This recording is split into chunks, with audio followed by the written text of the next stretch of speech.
Okay, we're now filming a Dee Ring corkscrew. This is a rather abrasive mouthpiece. As you can see, it's got these ridges on it. They are made to create pressure points on the tongue, nerve endings. God forbid if this thing ever got under the tongue, because it would ride right down on these bars. Now this is going to be working like a Dee ring, so your headstall is going to be offset just a little to this curve where your reins are. So if we put pressure on this, you can see it folds into the tongue. Now same thing, you can see it grab this tongue surface, and I know people talk about lubrication of the saliva and stuff. There's not enough saliva in a horse's mouth to make those ridges walk smoothly over living flesh. There's just not. He would literally have to be drooling like a rabid dog. So if he pulled his tongue up, well, wait a minute, first we're going to show this with the closed mouth too. So with the nutcracker action and the closed mouth, you can also see how that's kind of going up into the palate. It's going to be unpleasant.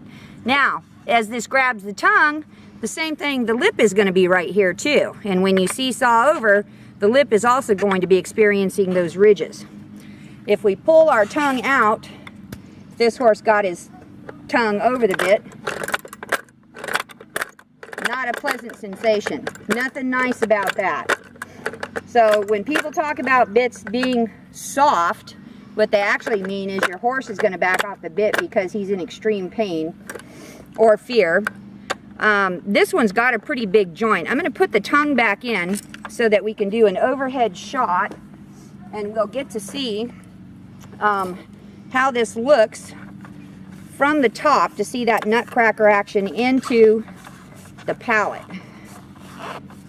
This is so much fun. Pull it down a little more. Does it need to go down? A little bit more. Okay, so come and shoot from the top. So this is the mouth slightly open just so we can see it visually. But you can see that this big joint here does round up into the top of the palate. Now the palate typically hangs down and it has these ridges all along here. So on a low palate horse, yeah, that big joint's going to break right over the bars, and it's going to crack onto the palate, and that's why you see a lot of gaping, and that's why the use of nose bands has become so prevalent.